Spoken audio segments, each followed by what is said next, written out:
Hello and welcome to another episode of Connecting the Dots. The title of today's podcast is Spotlighting Opportunities in Nigeria's Energy Transition Plan. This episode will highlight the benefits of implementing the ETP and how we can collectively materialize its objective. Discussing this with me today is Lolade Abiola, Program Manager, the Energy Transition Office. Lolade, welcome to the program. Thank you so much, Anka. It's a pleasure to be here with you today. It's nice having you on, and I know you've played various roles in the sector, so could you just please introduce yourself and what you do?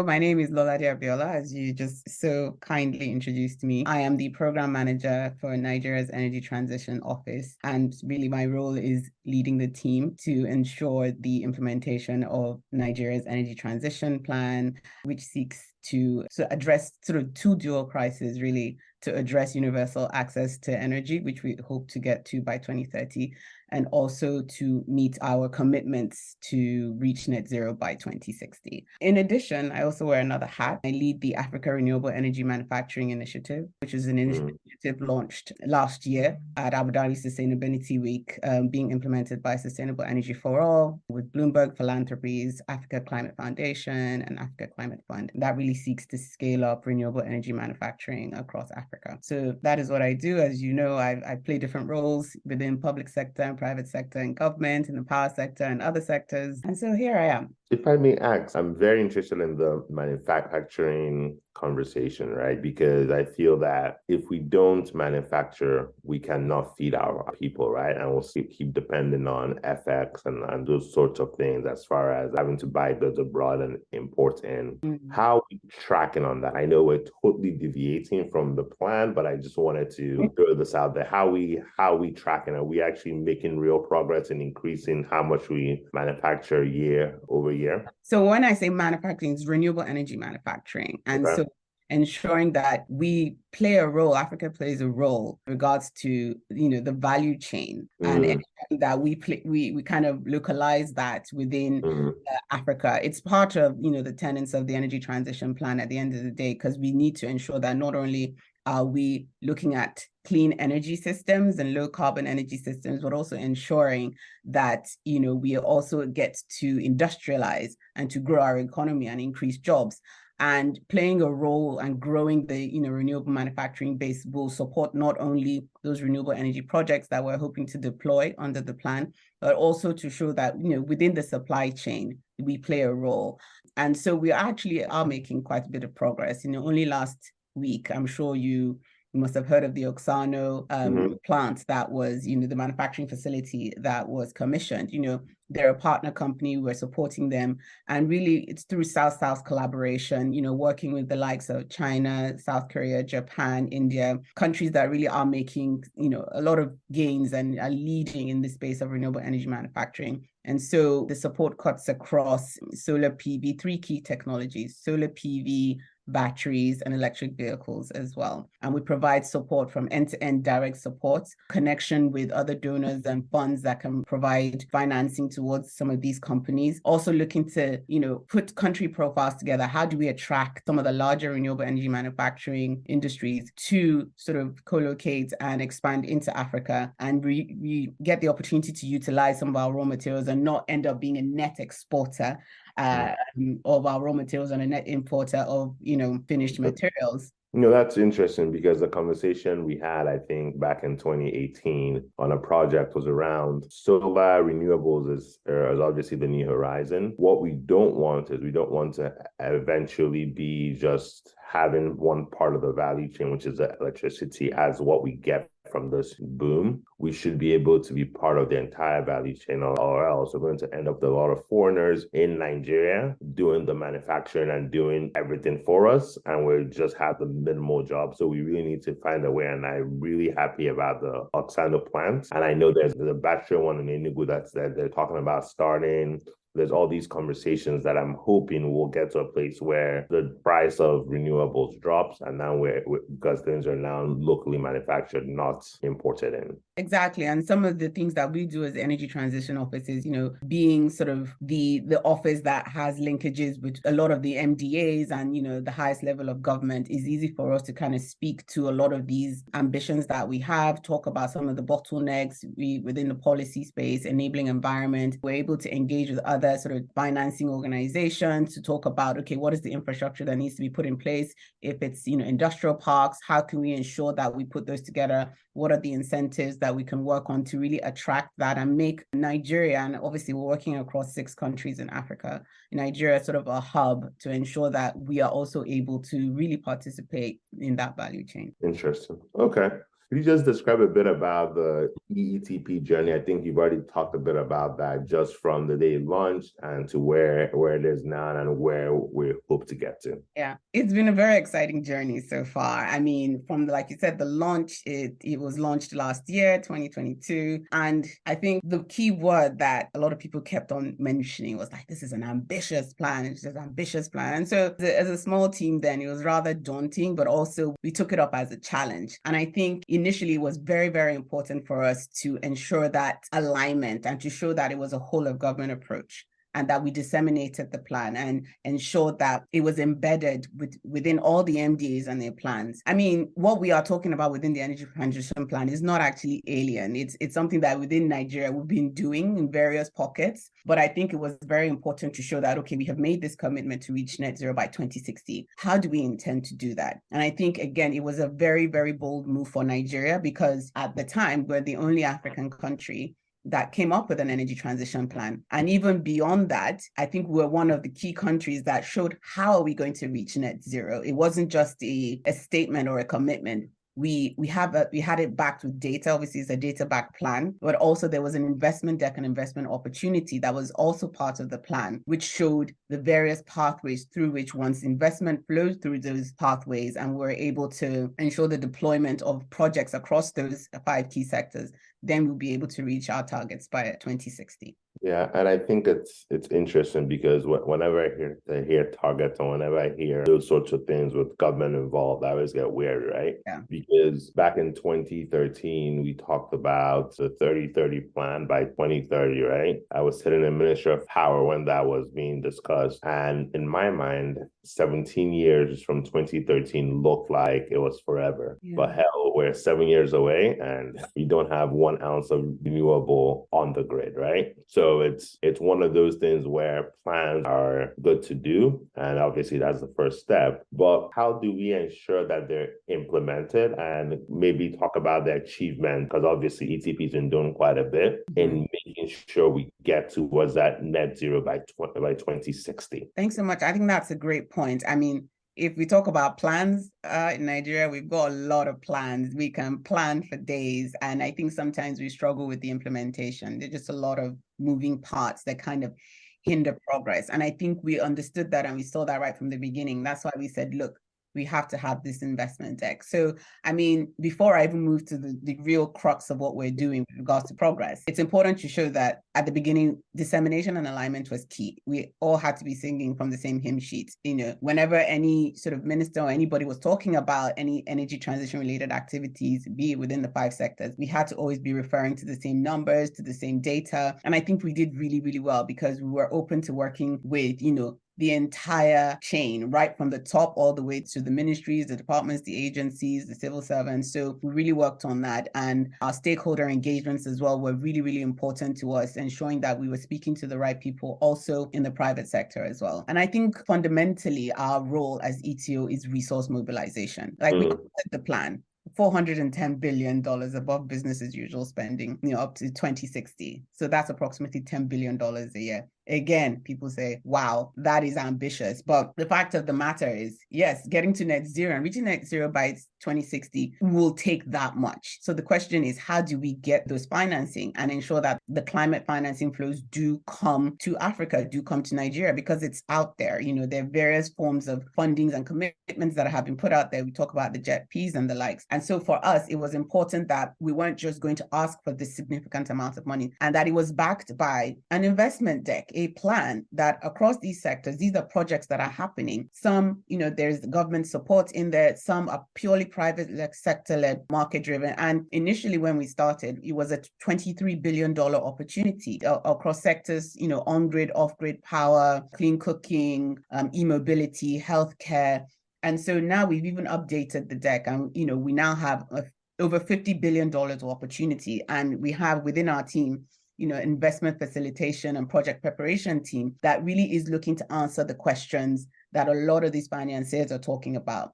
Because when we first started, we engaged with over 200, entities, public sector, private sector, banks, private equities, all saying, look, we need you guys to come and invest in Nigeria. And they kept telling us what you need to do. Okay, where's your deck? Are these projects bankable? What are some of the bottlenecks in regards to regulatory XYZ? And so we were able to take all that information and put together this deck. And out of the 10 billion, yes, we've got commitment for 3.8. We're looking to increase that as well as we move forward. It's going to be another COP, and we want to be able to go in there saying, look, this is our plan. We're looking to try and see how can we secure a jet P. There are other sort of financing opportunities that are out there, and there's various funds as well that we've been speaking to, especially sort of in UAE. We have the Africa Energy Transition Initiative that's looking at about $4.5 billion in funding towards Africa and energy transition related activities. And so that's a lot of what we're doing with regard to resource mobilization. Again, I think we talked about the opportunities for manufacturing as well. How can we also crowd in that funding to ensure that, again, once we're able to start deploying some of these projects,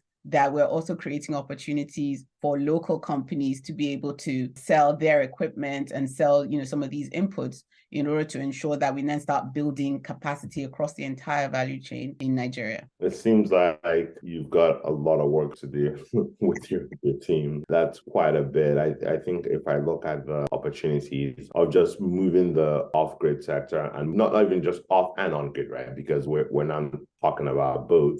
We're in a place where if you go to most places in Africa and even in Southeast Asia, the conversation is around e-mobility. How do you get e-mobility where it becomes something of relevance? And for us, we've got a more pressing conversation because the price of fuel is not coming down anytime soon. It's going to keep going north, and we need to pivot and find a way around it. And I was with some people last night, and the conversation was, how many electric cars are in Nigeria? And I couldn't answer that question because I was like, I don't see them as much as I thought I would, given how far advanced it is in other parts of Africa. So how can we get EVs going? I know that there's a number of infrastructure challenges, obviously power being one of them, but just even around charging stations, making sure the roads are of quality, because electric cars are heavier than diesel or fuel cars.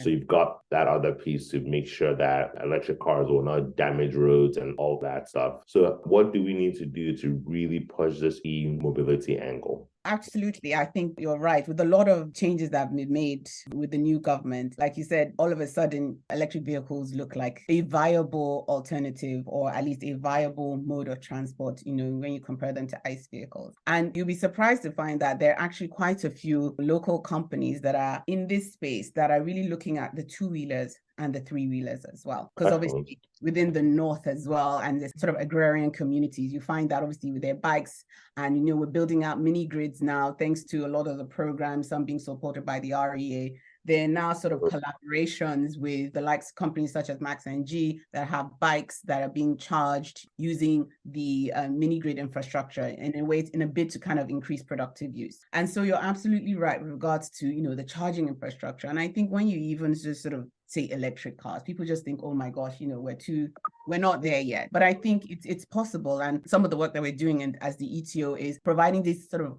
market shaping interventions and providing that technical support and technical assistance in partnership with some of our partners like SC4All and GAP, Global Energy Alliance for People and Planet. So we're actually working on sort of an e-mobility pilot. So what does it take? Deployment plan. What does it take to be able to deploy, for example, electric buses, as part of our mass transit systems, and really trying to take learnings from, again, in that South-South collaboration, taking learnings from countries such as, India, and how can we see how they were able to rapidly deploy electric buses there, and what are the, unique market conditions that we need to take into consideration here as well, because what we've seen is the appetite is there and the private sector is willing to kind of invest and really, ensure that this is something that is no longer far away, something that we are using regularly. And so we're trying to see how to work with government to come up with sort of replicable deployment models for mass transit. And also a lot of some of the smaller electric mobility companies, we're working with them.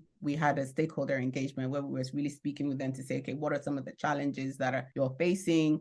How can we support you? What does government need to do? And so we're getting a lot of learnings from that. I know there's sort of some tax incentives as well for electric vehicles. So we're getting there in that space. And I think the charging infrastructure, again, is critical, because obviously it would be nice to get all these beautiful electric buses coming in, but if you don't know how to charge them, then it's an issue. And you find that with some of the two-wheelers and the three-wheelers, there are a lot of very interesting sort of battery swap technologies now. You sort of take the batteries out, charge it, and put it back in. So decentralized renewable energy, it's a nice kind of tidy combination when it comes to e-mobility and things like that and productive use. So you will probably find that it's most likely to be penetrated more in those remote communities where they have those decentralized energy systems. And then when we're looking at sort of the busier sort of metropolis, then we might be looking at either connecting to sort of an IPP or having the bus terminals that have, solar panels on the roof, having some sort of battery storage.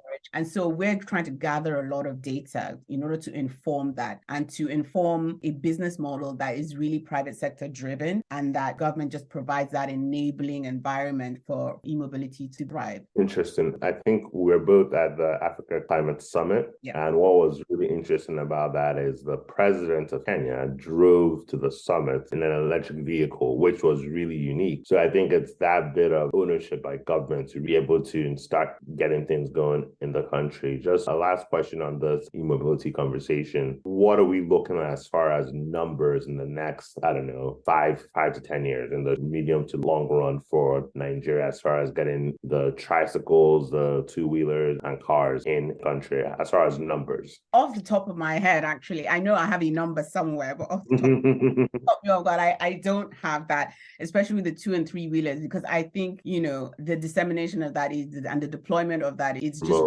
it's growing, and it's not even waiting for government or any sort of intervention. It's happening organically. So there are actually 2-wheelers now in Nigeria that are... Absolutely. I mean, I can reel out the names of the companies, you've got the EMBCs, they have, there's so many. That's awesome. There's so many of them. And again, I think this is the time for them to shine, really, because people are not interested. Now it's hard for them to kind of keep up with the numbers. And then this is where the manufacturing side comes in as well, because some of them are saying, okay, we're bringing stuff in CKD now. We need more factory space to start assembling. We need to be able to now moving to batteries. I know it's sometimes tough to import batteries, and they're now considering, can we manufacture our own batteries? Is this something we can do in order to, again, reduce the dependence on imports for a lot of the key inputs of their vehicles? So I can't put a specific number on that because, like I said, it's growing organically. But and I think especially with the growth of mini grids, penetration across Nigeria, that is really tying in very nicely with providing that at least power source for a lot of these,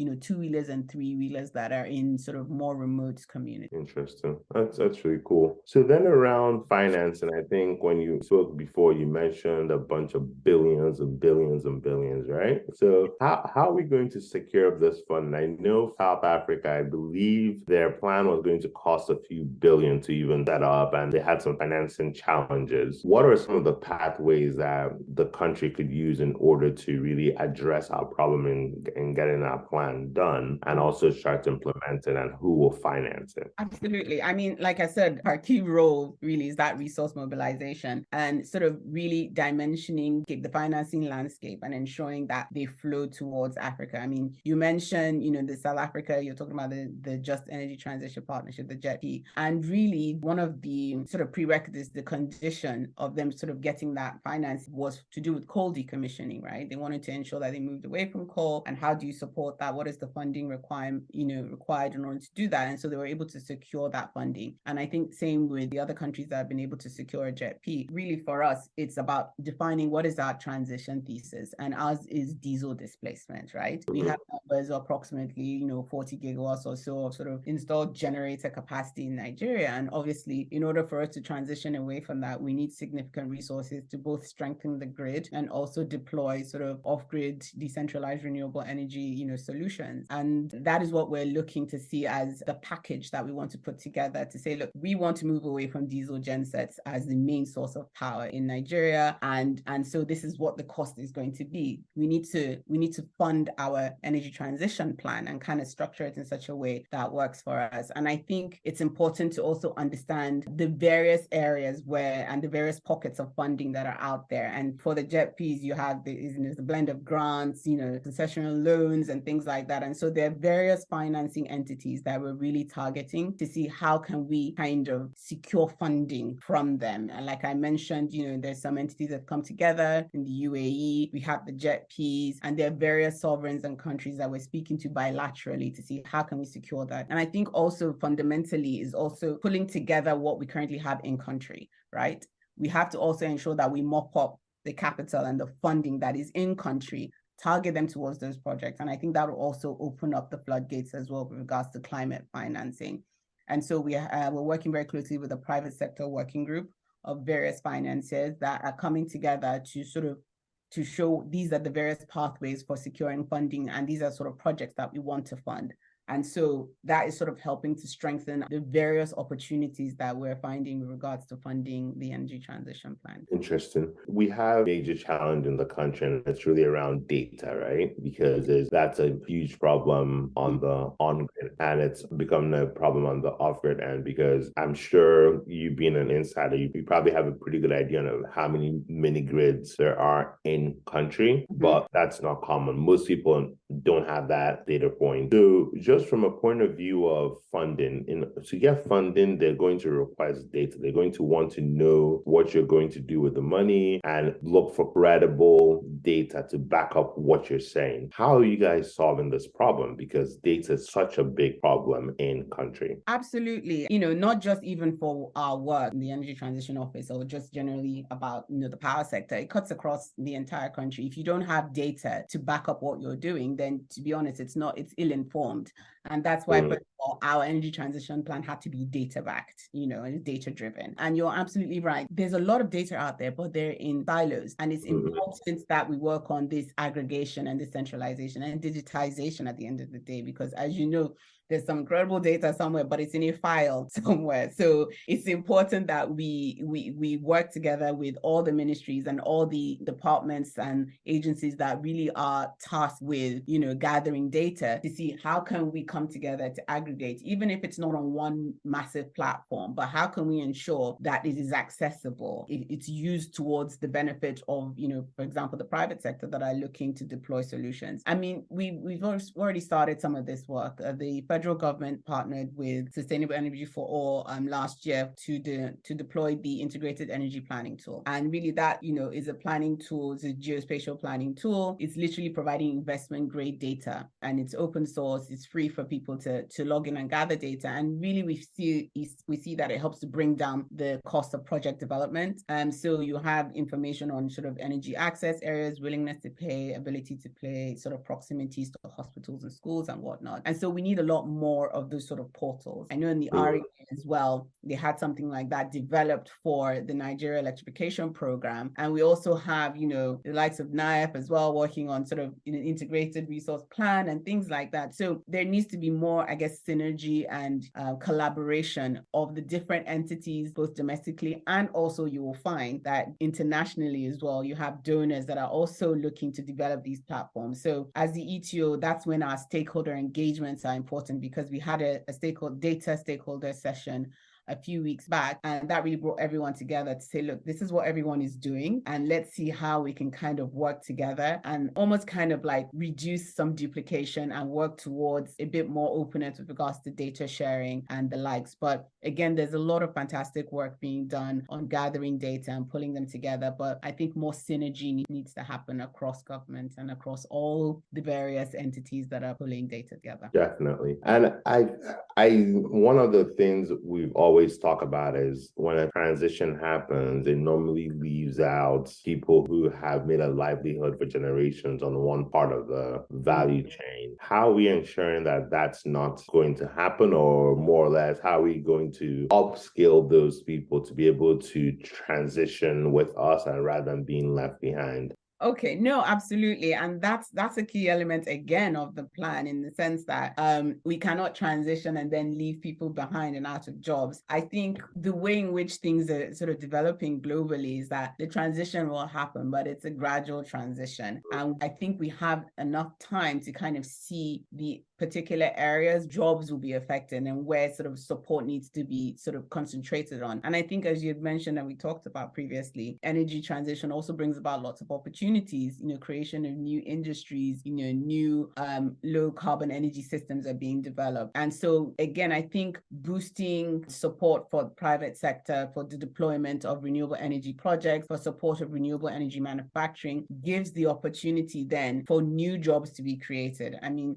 if you're talking about numbers, we believe that energy transition will bring about approximately 40 million green jobs.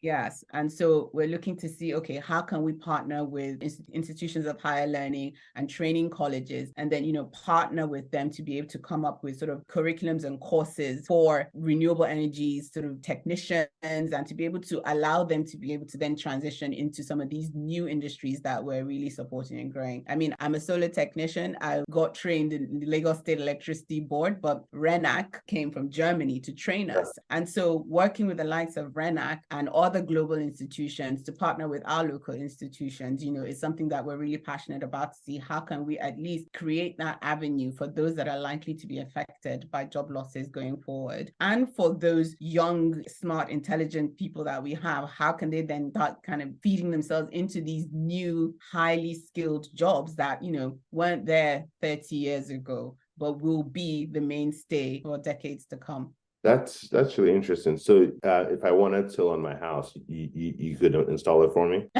Do you know what? Actually, yeah. That's hilarious. I know, right?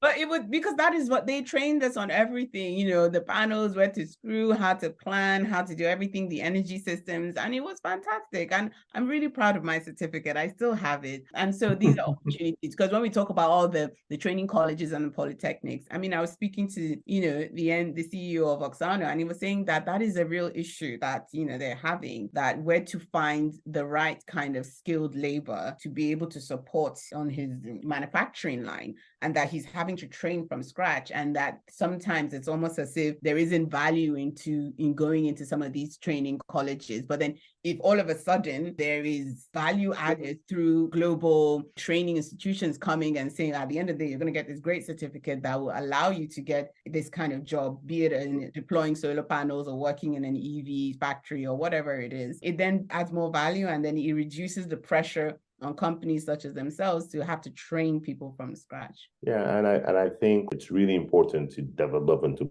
build that capacity. And also, I think our unemployment rates are really, really bad. So it's a chance for us to train people so they understand and they're able to now become installers and other parts of the value chain. And we have such a young population as well, and so we have to create future jobs for them in line with global trends and what's going to happen. So this is the time to create those avenues for them to be able to have jobs in the future that deal with the realities of the future. Definitely. All right, last bit. What would you like the general populace to know about the ETP, and where can they find out more information if they wanted to? I mean, so just to put it very plainly, Nigeria's energy transition plan is the country's response to the call for a reduction in carbon emissions. This is our quota. This is how we want to do it. And it is our plan for us, by us, and we hope to be able to secure the funding required to be able to deploy. And the anchor of the plan is really enabling private sector and public sector to deploy clean energy projects that will benefit millions and millions and millions of Nigeria, create jobs, economic growth, and really prosperity going forward, and ensuring that Nigeria isn't left behind in the discussions when we talk about climate change. To get more information, you can go on our website, on all our social media platforms. We're on LinkedIn, we're on Instagram, we're on Twitter, or X now. And now we're working on really providing all these knowledge products so that's easy for people to download, to understand. We also do podcasts. I was on our podcast yesterday where, you get to ask us a whole bunch of questions as well. And I think, we're trying to be a lot more accessible so that people can really just understand what this ETP is about and how can they either get involved or get more information about it. So we are available on all the various platforms that I talked about to get more information. That's great because, like you said, we have a very young population and people really want to learn and want to know what's out there. So it'll be awesome for information to be shared. And I think you guys have been your website's actually very well structured. It has a lot of information, and also what you're doing on LinkedIn and on X is commendable. Thank you for your time, and we really look forward to hearing more. And please, if there are updates, don't hesitate to let us know. Thank you so much. It was a pleasure to be on the podcast, and definitely we'll keep you posted on all updates as we go ahead. Thank you all for listening in today, and we will be back again in a couple of weeks with another episode of Connecting the Dots.